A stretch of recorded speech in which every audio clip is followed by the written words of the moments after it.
ଦୀର୍ଘଦିନର ଅକ୍ଳାନ୍ତ ପରିଶ୍ରମ ଦୀର୍ଘଦିନର ଅକ୍ଳାନ୍ତ ପରିଶ୍ରମ ଯେତେବେଳେ ଉତ୍ତମ ଫଳାଫଳ ଦେଇଯାଏ, ତାଠୁ ଅଧିକ ଖୁସି ଆଉ କିଛି ନଥାଏ। ଠିକ୍ ସେମିତି ଆମର ଜୀବନର ପ୍ରତ୍ୟେକଟି ସ୍ତରରେ ଆମେ ଅନୁଭବ କରୁ। ପ୍ରତ୍ୟେକଟି କାମ ଯେତେବେଳେ ସଫଳ ହୁଏ ସମସ୍ତେ ଖୁସି ହୁଅନ୍ତି, କିନ୍ତୁ ଯେତେବେଳେ ବିଫଳ ହୁଏ ସେତେବେଳେ ଦୁଃଖ ପ୍ରକାଶ କରନ୍ତି। ଠିକ୍ ସେମିତି ତେଣୁ ମଣିଷ ପ୍ରତ୍ୟେକଟି ସ୍ତରରେ ନିଜକୁ ଶିକ୍ଷା ଗ୍ରହଣ କରିବା ପାଇଁ ଆଗ୍ରହୀ ସଜେଇବା ଉଚିତ। ନିଜକୁ ପ୍ରତ୍ୟେକଟି ସ୍ତର ସହିତ ପ୍ରତ୍ୟେକଟି ଜିନିଷ ସହିତ ସମ୍ପୃକ୍ତ ରଖିବା ଉଚିତ। ଯେମିତିକି ମାଟି ସହିତ ନିଜର ସ୍ୱତନ୍ତ୍ର ଏକ ସମ୍ପର୍କ ରଖିବା ଉଚିତ। କାହିଁକି ନା ମଣିଷ ଯେତେ ଉପରକୁ ଗଲେ ମଧ୍ୟ ତା'ର ପାଦଟି ସେ ମାଟିରେ ଥାଏ। ତେଣୁ ମାଟି ସହିତ ଜଡ଼ିତ ହୋଇ ରହୁଥିବା ଲୋକମାନେ କେବେ କଷ୍ଟ ପାଆନ୍ତି, ସବୁବେଳେ ଖୁସି ହିଁ ତ ମିଳେ।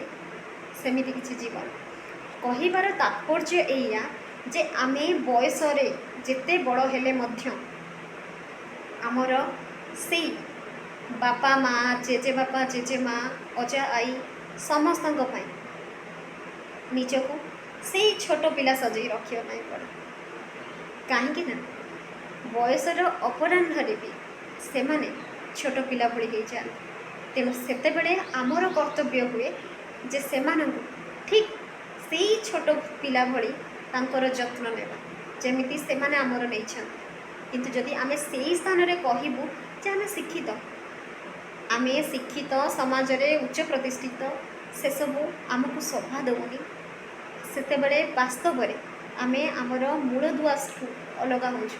ଆଉ ଯେତେବେଳେ ମନେ ରଖିଥିବେ, ଯେତେବେଳେ ଜଣେ ବ୍ୟକ୍ତି ନିଜର ମୂଳଦୁଆଠୁ ଦୂରେଇ ଯାଉଛି ଜୀବନରେ, ତା'ର ସେଇଠୁ ହିଁ ଧ୍ୱଂସର କାରଣ ଲେଖା ହେଉଛି। ଯେତେବେଳେ ବି ଜଣେ ବ୍ୟକ୍ତି ନିଜର ମୂଳଦୁଆଠୁ ଅଲଗା ହୁଏ ସେତେବେଳେ ତା'ର ଧ୍ୱଂସର କାରଣ ଲେଖା ହୁଏ। ସେଥିପାଇଁ ବୋଧେ ସମସ୍ତଙ୍କ ସହିତ ଭଲସେ ମିଶନ୍ତୁ। କିଏ ଜାଣିଛି ଆୟୁଷ କାହାର କେତେ ଦିନ ଅଛି। ତେଣୁ ଜୀବନ ତ ଛୋଟ। ସେ ସ୍ରଷ୍ଟା ଯଦି ଏ ସୁନ୍ଦର ଜୀବନ ଦେଇଛନ୍ତି, ଅନ୍ୟର ହସର କାରଣ ହୁଅନ୍ତୁ, କାହାର ଲୁହର କାରଣ ନ ହୁଅନ୍ତୁ, ଭାବିବା ଉଚିତ।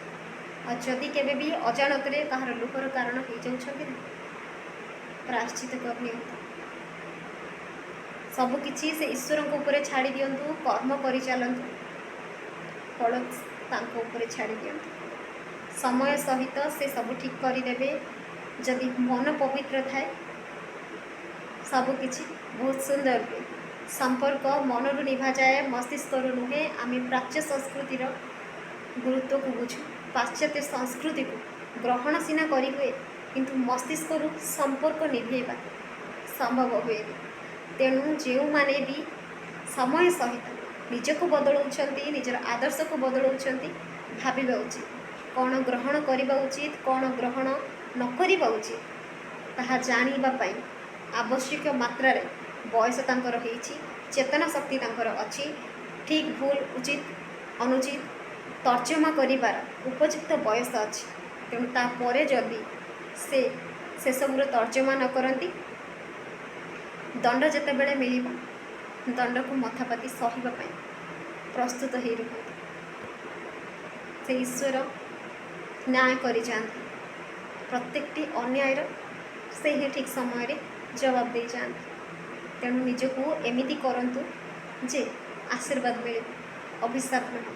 ଆଉ ଯେତେବେଳେ ସେ ଈଶ୍ୱର ଆଶୀର୍ବାଦ କରନ୍ତି, କୌଣସି ମଣିଷର ସାମର୍ଥ୍ୟ ନଥାଏ କାହାର କ୍ଷତି କରିଯିବ। ଜୟ ଶିବ ଶକ୍ତି।